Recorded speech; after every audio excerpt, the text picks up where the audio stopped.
मालदीव को आया होश ठिकाने। इंडिया आउट बोलने वाला मालदीव अब क्यों इंडिया फर्स्ट रवैया दिखा रहा है? कुछ महीनों में ऐसा क्या बदला?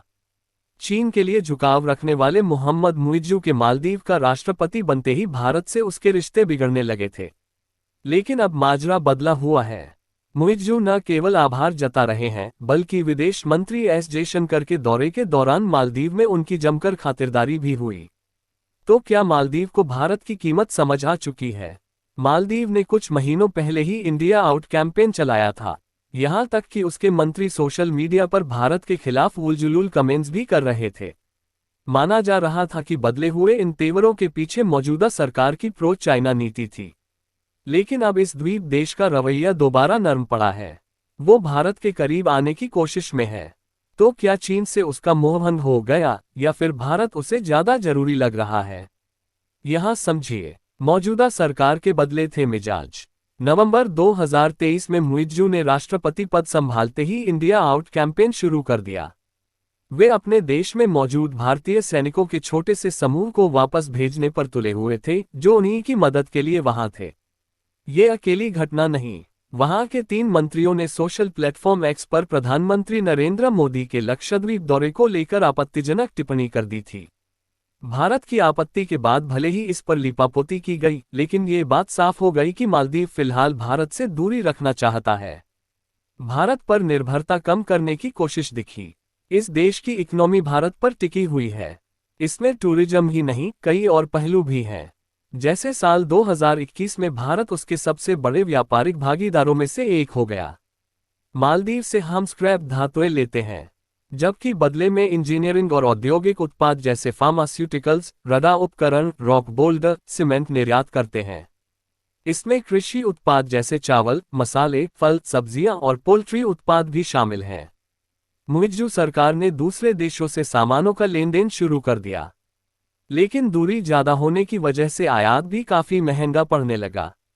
दूसरी तरफ भारत अपने पड़ोसियों को न्यूनतम दर पर उत्पाद भेजता रहा है। टूरिज्म भी चरमरा गया। भारत के साथ तल्खी दिखाने का सीधा असर मालदीव के टूरिज्म पर भी पड़ा। यहां बता दें कि इस देश की इकोनॉमी में टूरिज्म का योगदान 28% से भी ज्यादा है।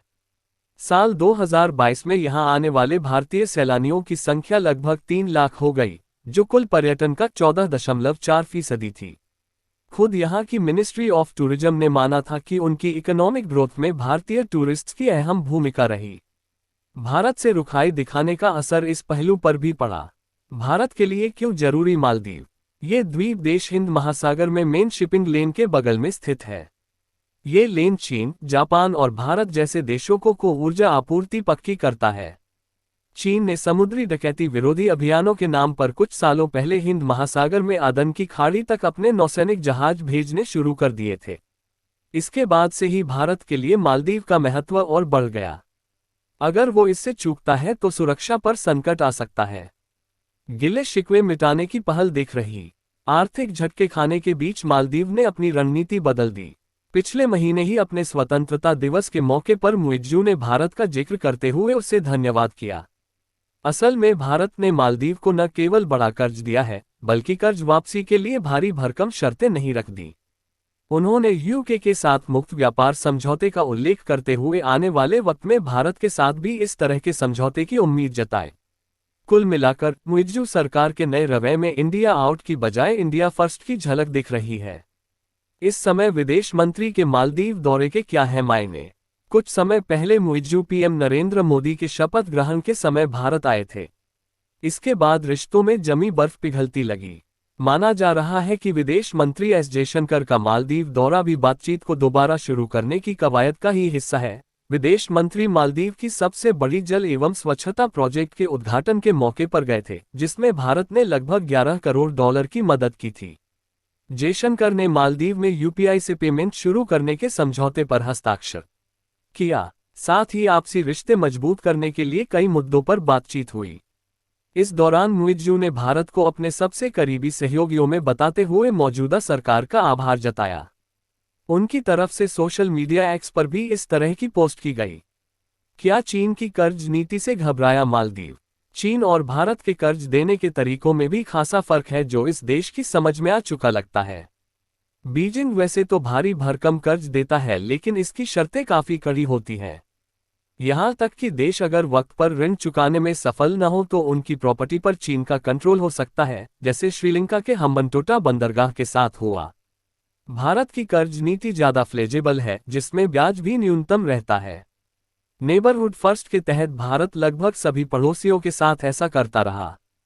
कर्ज देने के साथ ही चीन स्थानीय मामलों में घुसपैठ करने लगता है, जैसा नेपाल से लेकर श्रीलंका और पाकिस्तान में भी दिखता रहा। वहीं भारत इससे दूर ही रहता है।